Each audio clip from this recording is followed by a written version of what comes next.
इतने बजट में तो अमेरिका की एक बढ़िया मूवी बनकर ना आए, हमने इतने कम में एक बहुत अल्टीमेट प्रोडक्ट बना लिया था। दुनिया की तमाम एजेंसीज ने चंद्रयान-3 की सफलता की लैंडिंग पर काफी तारीफें बांधी, लेकिन एक यथार्थ प्रश्न बीच में रखा। जानकारी कब की है, कहां से निकल कर आई, चलिए बताते हैं। सोमनाथ जी, जो कि इन दिनों काफी ज्यादा चर्चा में है, सुर्खियों में है, उन्हीं के द्वारा हाल ही में एक बयान दिया गया। अवसर था स्वर्गीय एपीजे अब्दुल कलाम साहब की जयंती का।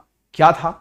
असल मायने में आपको याद होगा, एपीजे अब्दुल कलाम, जिनको आप मिसाइल मैन के नाम से जानते हैं, कहते हैं कि शायद आज जो हम लोग अंतरिक्ष में कर रहे हैं, डिफेंस में कर रहे हैं, उनके पीछे अब्दुल कलाम साहब का भी विजन काफी ज्यादा मायने रखता है। अब्दुल कलाम साहब का हाल ही में 15 अक्टूबर को 92वीं जयंती गई है। ऐसी स्थिति में उनके याद में, रिमेम्बरेंस में एक सभा का आयोजन किया गया। उस सभा के अंदर सोमनाथ साहब बच्चों से बात कर रहे थे। बात करते करते उन्होंने कुछ अंदर की बातें बताई और उन्होंने एक ऐसा वाकया साझा किया जो कि हर अखबार की लगभग सुर्खी बन गया। उन्होंने कहा कि जब हम अंतरिक्ष में भेजने के लिए चंद्रयान-3 की प्लानिंग कर रहे थे, उसी समय हमने अपने प्लान को चेक कराने के लिए कि हमारे द्वारा तैयार किया गया चंद्रयान-3 का लैंडर सही से काम करेगा या नहीं, चंद्रयान-3 सही है या नहीं, इसको जांचने के लिए हमने जेट प्रपल्शन प्रयोगशाला, जो कि नासा की एक बहुत प्रतिष्ठित प्रयोगशाला है, हमारे देश की आजादी से पहले की स्थापित हुई प्रयोगशाला है, जिसने अब तक ना जाने कितने कीर्तिमान स्थापित किए हैं, उनके कुछ विशेषज्ञों को इंडिया बुलाया था। हमने बुला करके उन्हें दिखाया कि देखिए हमने चंद्रयान-3 की लैंडिंग के लिए क्या प्लान किया है। जब उन्होंने इन सब चीजों को देखा तो वे हैरान रह गए। हैरान इस बात से थे कि हमने मात्र $75 मिलियन में वो सब बना दिया था जितने में तो रशिया का लूना 25 लॉन्च ना हो। इतने बजट में तो अमेरिका की एक बढ़िया मूवी बनकर ना आए, हमने इतने कम में एक बहुत अल्टीमेट प्रोडक्ट बना लिया था। यह जानकारी जेट प्रपल्शन लेबोरेटरी के वैज्ञानिक, जो कि कैलिफोर्निया इंस्टीट्यूट ऑफ टेक्नोलॉजी से बिलोंग करते हैं, जब वो हमारी इन जानकारियों को देखे तो हैरान रह गए।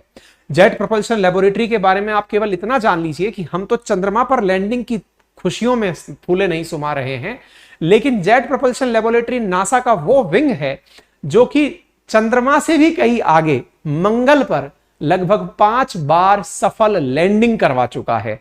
यानी कि अभी तो हम चंद्रमा की ही चर्चा कर रहे हैं, पृथ्वी के ही सैटेलाइट की चर्चा कर रहे हैं, वो तो भाई प्लेनेट बदल के दूसरे प्लेनेट पर सक्सेसफुली लैंडिंग करवा चुके हैं। वो लेबोरेटरी है, यानी नासा को लैंडिंग में जिसने महारत हासिल करवाई, वो लेबोरेटरी। उसके विशेषज्ञों को हमने बुलाया था अपना काम देखने के लिए। वो हमारा काम देखकर कहने लगे कि यार गजब कर दिया है आपने। ये एस सोमनाथ साहब का वो वीडियो है जो कि इन्होंने इस सेशन में कहा। इन्होंने कहा कि आज हमारा विज्ञान, हमारी टेक्नोलॉजी दुनिया में बेस्ट में से एक है। दुनिया के बड़े बड़े विशेषज्ञ जेपीएल से, जेट प्रपल्शन लेबोरेटरी से हमारे देश में हमने आमंत्रित किए, तो वो देखकर हैरान हुए, टेक्नोलॉजी की तारीफ करते हुए बोले कि आपने इतने कम दाम में इतना खूबसूरत चीज बना लिया है, तो क्यों नहीं आप इसे अमेरिका को बेच देते। आपने इतनी अल्टीमेट टेक्नोलॉजी जो डेवलप की है, इसे आपको अमेरिका को बेच देना चाहिए। और यहीं से यह सुर्खी बाहर निकल कर आई, सोमनाथ साहब का यह बयान बाहर निकल कर आया कि चंद्रयान-3 की टेक्नोलॉजी को खरीदने में रुचि दिखाई नासा ने। यहीं से यह बयान बाहर निकलकर आया।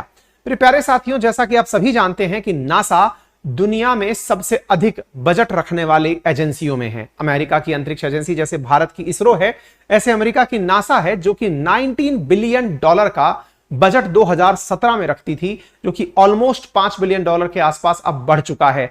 वहीं भारत 1/10 हिस्से का बजट रखता है। और ऐसी स्थिति में जो इनकी jet propulsion laboratory itself NASA से बड़ा बजट संभवतः रखती होगी, इस बार जो नासा का, हमारे जो इसरो का बजट रहा, वो और टाइम यानी कि लास्ट ईयर के कंपैरिजन में 8% कम था प्रीवियस ईयर की तुलना में। डिपार्टमेंट ऑफ साइंस, ये जो हमारा स्पेस जो प्रोग्राम है, ये प्रधानमंत्री कार्यालय, प्रधानमंत्री के द्वारा निर्धारित किया जाता है, और ऐसी स्थिति में हम इसके ज्यादा बजट की अपेक्षा करते हैं।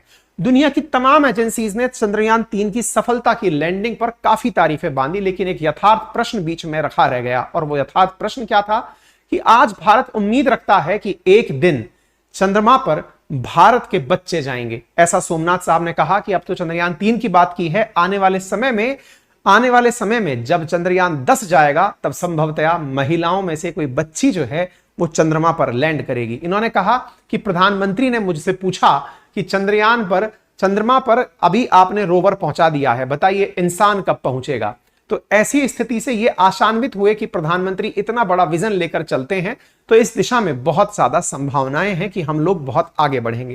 मेरे प्यारे साथियों, यदि आप चाहते हैं अपनी पाठशाला टीम के साथ पढ़ करके RAS का फाउंडेशन तैयार करना, राजस्थान प्रशासनिक सेवा परीक्षा के लिए अपना फाउंडेशन तैयार करना, तो हमारी टीम से जाकर मिल सकते हैं एप्लीकेशन पर।